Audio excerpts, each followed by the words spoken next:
Talk about a special gift for the holidays. One big-ticket item that seems to be on a lot of lists this year is the pickup truck. Why are they so popular? Anyone can agree that pickup trucks are the most reliable type of vehicle ever created. Both durable and cost-friendly, these vehicles have more purchasing power than most trucks. But in recent times, they have become somewhat of a nuisance to road users. Ranging from minimal storage space to their lack of airbags and even bumpers, these highly portable vehicles are now considered a road hazard. But are pickup trucks bad or just poorly designed? Join us as we uncover this pickup truck that just got banned across 12 U.S. states, causing owners to be furious. The ban on Japanese K-trucks. As trucks in the U.S. get bigger and more expensive, demand has surged for a cheaper, smaller alternative from across the Pacific Ocean, Japan's K-trucks. Foreign truck model is seeing some major success on America's farms and back roads. Kelsey Kernstein is live to show us why these Japanese mini trucks are so popular right now and how they prove that bigger isn't always better. Despite being street legal in 19 states, K-trucks, Japanese-made trucks small enough to belong to the Keijidosha class of light vehicles, have developed a cult-like following in recent years. Small business owners in particular, who see them as cheaper and sometimes better alternatives to the pricier new trucks typically found on American roads, have been reported to have developed a huge attraction for these mini trucks. These K-trucks, known for their compact size and efficiency, are a real contrast to the large SUVs that dominate American roads.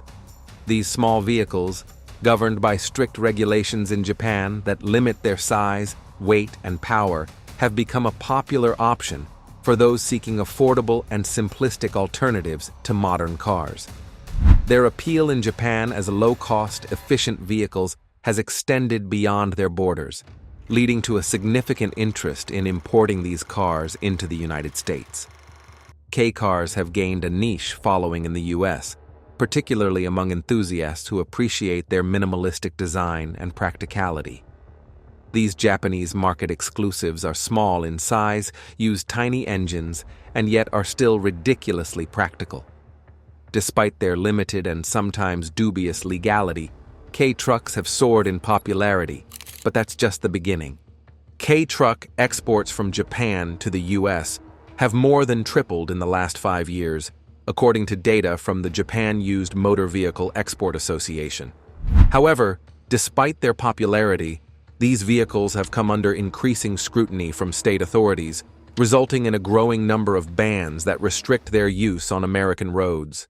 At the federal level, U.S. regulations allow the importing of vehicles that are over 25 years old without requiring them to meet modern federal motor vehicle safety or fuel economy standards. This loophole has made it possible for K-cars to be imported and used in the U.S., provided all import duties are paid. However, it is the responsibility of individual states to regulate the use of these vehicles on public roads, and many states are beginning to take a hard stance against them. Several states have imposed restrictions on K-cars, particularly K-trucks, often limiting their use to farm work or prohibiting them from being driven on highways. For instance, states like Alabama and Arkansas allow these vehicles under certain conditions, such as enforcing speed restrictions or banning highway usage. Most states have no recorded law about K-trucks, which often leaves guidelines up to local motor vehicle departments. Even in states where K-trucks are expressly legal, like Maine or Kansas, they're often prohibited from highways or interstates where speeds exceed 55 miles per hour. According to David McChristian, founder of Lone Star K, an advocacy group dedicated to protecting K-truck ownership across the country, very few states have a law that says K-trucks are illegal. Most DMVs just have some sort of internal policy. McChristian, whose organization helped persuade the Texas DMV to register K-class vehicles, said the efforts to keep K-trucks off the street might have something to do with the threat they pose to domestic truck and off-road vehicle manufacturers. On the other hand, states like Georgia and New York have implemented outright bans, refusing to register K-cars for road use. Recently, Massachusetts joined this trend, going as far as publishing a list of specific K models that are no longer eligible for registration. K-car owners have convinced the state to reverse the ban for now. The primary concern driving these bans is safety, and the states involved in this ban have made it clear that they intend to continue with it. Some states classify K cars as off-road vehicles, arguing that they are unsuitable for public roadways. Others cite the vehicle's non-compliance with federal safety standards as justification for their exclusion from state roads. These concerns are not unfounded, as K cars are significantly smaller than even the smallest cars commonly seen on U.S. roads, such as the Mini Cooper or Fiat 500e. Their diminutive size raises serious questions about their crashworthiness, particularly in collisions with the much larger vehicles prevalent in America, such as full-size SUVs and trucks. The safety risks associated with K cars are compounded by the fact that many of these vehicles are at least 25 years old, meaning they lack the advanced safety features found in modern cars. While these cars may perform adequately in the congested and narrow streets of urban Japan, their small size and outdated safety measures make them vulnerable on the vast and high-speed roads of the U.S. The Insurance Institute for Highway Safety, a leading vehicle safety testing organization, has expressed concerns about the use of small, light vehicles like K cars on busy public roads. Although the IIHS has not crash-tested K cars specifically, its stance is clear. Vehicles that do not conform to the federal motor vehicle safety standards should not be allowed to mix with regular traffic, as they pose significant safety risks. While K cars offer an intriguing alternative for those seeking simplicity and efficiency, their growing popularity in the U.S. is being met with increasing resistance from state regulators. The safety concerns surrounding these vehicles, coupled with their non-compliance with modern standards, have led to a wave of state-level bans. As more states move to restrict or outright prohibit K cars, the future of these unique imports on American roads appears increasingly uncertain. But is the K truck the only vehicle to have been banned across states in the U.S.? Let's dig deeper into this. The sales ban on gas-powered cars in the U.S. To curb tailpipe emissions and boost electric vehicles and plug-in hybrid sales, California is working toward banning the purchase of combustion cars. California, the largest state in the U.S., will ban sales of traditional internal combustion engine vehicles from 2035. 11 more U.S. states have also announced their plans to follow suit with this incredibly powerful move played by California. A measure approved by the California Air Resources Board back in August 2022 requires all new cars, SUVs, and pickup trucks sold in the state to generate zero tailpipe emissions by 2035. The policy won't take existing vehicles off the road, but automakers and car dealers will be restricted to selling electric vehicles and certain plug-in hybrids. California Governor Gavin Newsom pointed out that the mission was to stop cars in the state from making wildfires worse and creating more days filled with smoky air. According to him, cars shouldn't melt glaciers or raise sea levels, threatening the state's cherished beaches and coastlines. The state's Advanced Clean Cars 2 rule requires zero-emission vehicles to represent 35% of new cars and light trucks in lots by 2026, and then 68% by 2030, before reaching 100% in 2037-2035. The regulations in this Clean Cars rule are two-pronged. First, it amends the zero-emission vehicle regulation to require an increasing number of zero-emission vehicles and relies on currently available advanced vehicle technologies, including battery electric, hydrogen fuel cell electric, and plug-in hybrid electric vehicles, to meet air quality and climate change emissions standards, but it doesn't end there. These amendments support Governor Newsom's 2020 Executive Order N-7920 that requires all new passenger vehicles sold in California to be zero emissions by 2035. Second, the low-emission vehicle regulations were amended to include increasingly stringent standards for gasoline cars and heavier passenger trucks, to continue to reduce smog-forming emissions. With this in mind, California stands as the leader with 11 other states linking up their standards to California's and announcing plans to prohibit the sale of new internal combustion engine automobiles. Governor Newsom says older gas-powered cars would still be allowed on the road and people could still sell them on the used car market After 2035, and more are expected to follow. Under Section 177 of the Clean Air Act, states must either adhere to federal emissions standards or adopt California's more stringent guidelines. 17 states have reportedly followed California's regulations, but so far only Delaware, Maine, Maryland, Massachusetts, New Jersey, New York, Oregon, Pennsylvania, Rhode Island, Vermont, and Washington have announced they'll enforce the Advanced Clean Cars 2 rule and prohibit the sale of new gasoline-powered vehicles. Following a public hearing in April 2023, Sean Garvin, the Secretary of the Department of Natural Resources and Environmental Control of Delaware, finalized regulations to adopt California's regulations on the gas-powered vehicle ban. This served as an amendment to Delaware's previously existing low-emission vehicle program, bringing it in line with the standards imposed by Section 177 of the Clean Air Act. A month later, the Maine legislature received a civilian petition urging the regulatory body to adopt the Advanced Clean Cars 2 standards within the state. A public hearing was held in August, and a rulemaking session was supposed to be held in December, but was canceled because of bad weather. Governor Wes Moore announced in March 2023 that Maryland would be the 7th state to ban gas-powered cars by 2035. Governor Wes Moore wants to phase out cars that run on gas. The governor announced a plan that aims to stop the sale of gas-powered cars in Maryland by the year 2035. Moore cited public health as his reason for the adoption of the Advanced Clean Cars 2 regulations, saying it would save the state nearly $40 million annually in lost productivity from respiratory and cardiovascular illness.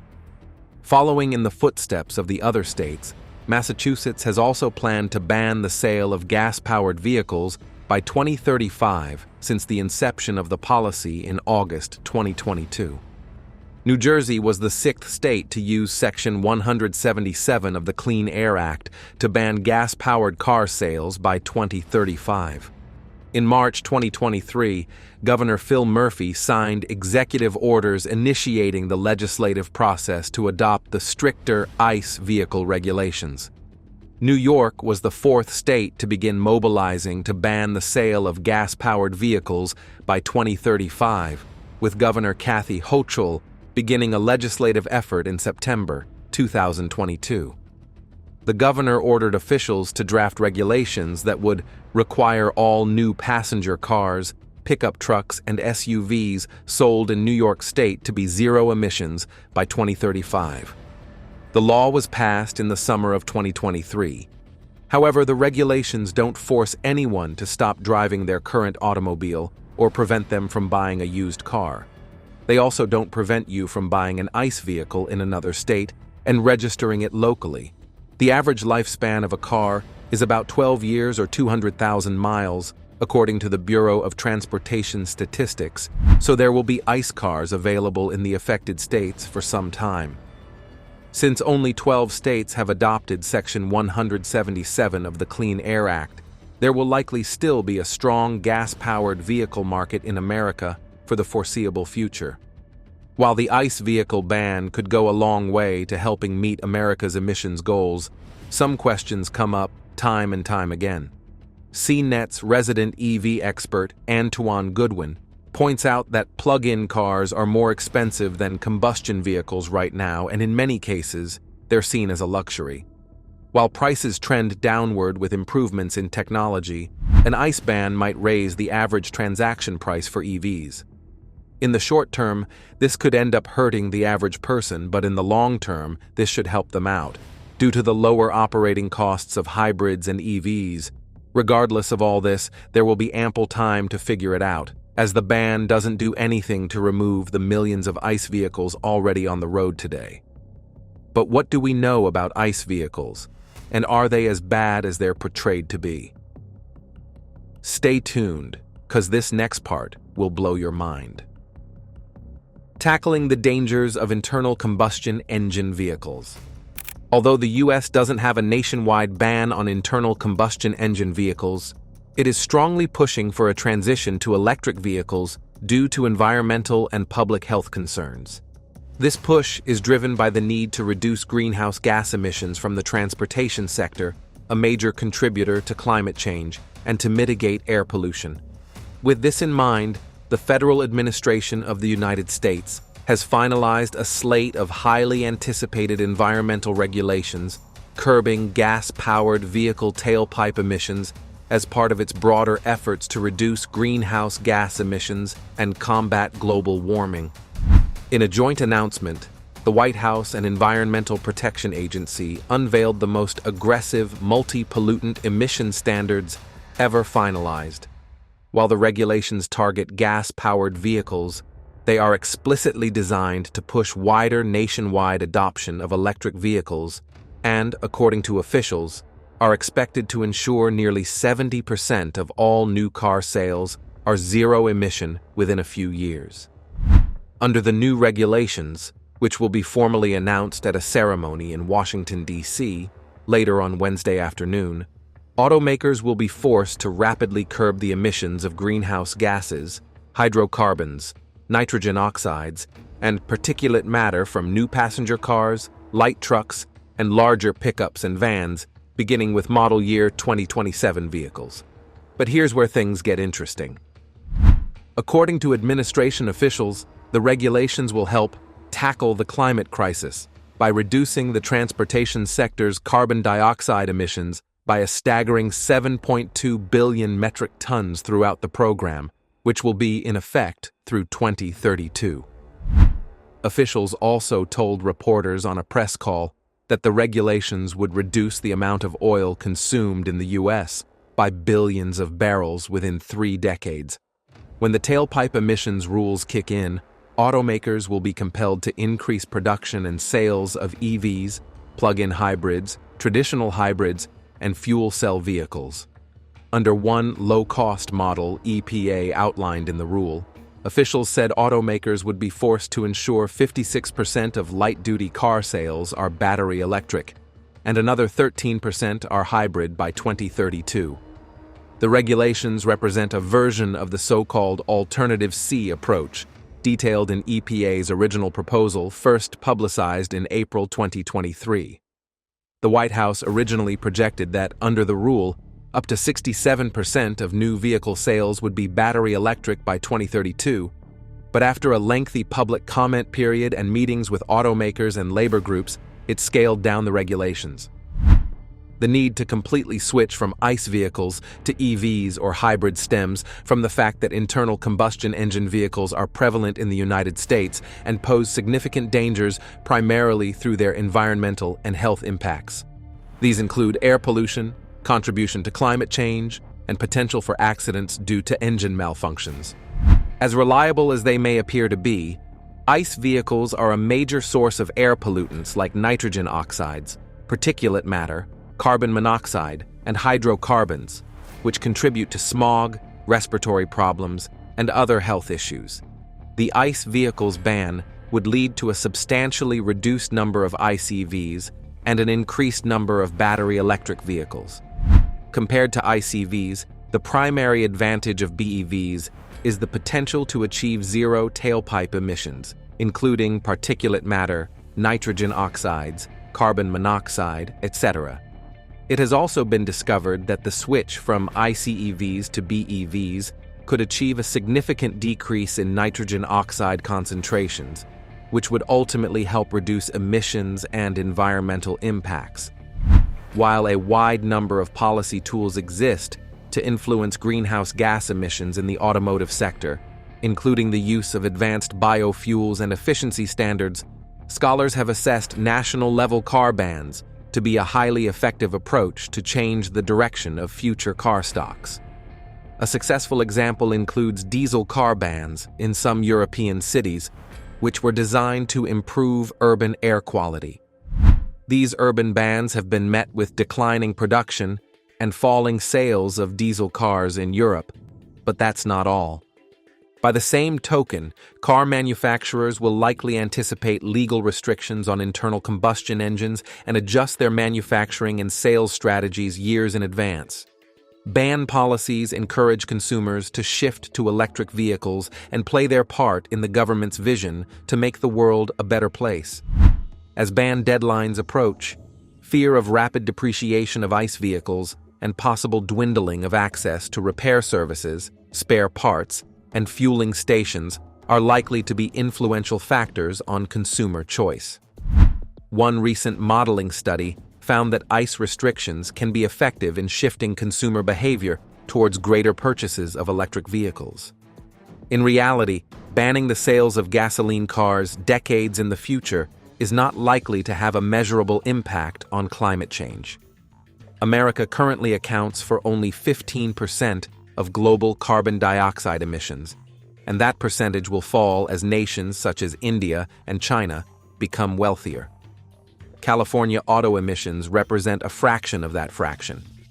Replacing gasoline cars with electric vehicles depends on the willingness of consumers to prefer EVs to traditionally powered cars. If this doesn't happen, consumers will respond to the ban by keeping their existing cars for longer, buying out of state, or pressuring future elected officials to loosen the ban. For Newsom, a ban that doesn't take effect for 15 years provides the appearance of action, but forces future leaders to deal with the consequences. California's private sector is already transitioning to an electric vehicle future. Car manufacturers are addressing the main impediments to consumer acceptance, limited range and high costs, as they introduce better batteries and lower-cost vehicles. The governor needs to let the marketplace do its thing. He also should consider the impact of this decision on low-income Californians, who would be less able to afford pricier electric vehicles. Instead of trying to ban their way to prosperity, California leaders should work on creating an environment where clean energy innovators can thrive. Tesla, one of the world's biggest EV manufacturers, built its battery plant in Nevada and threatened to move its operations out of the state after conflicts with Alameda County officials. Admittedly, that's not as satisfying as thundering about climate change and signing executive orders, but it has a far greater chance of keeping the state from looking like a dystopia. In the end, the U.S. pursuit of a cleaner environment might just lead them down the rabbit hole to a series of complications they are not ready for. As the U.S. pushes towards a safer and cleaner future for the automotive industry and the country as a whole, will they achieve their 2035 goal, or will things end up becoming worse than they already are? Let us know what you think in the comments section. Remember to like, share, and subscribe for more. Also, click on the next video on your screen. You will love it.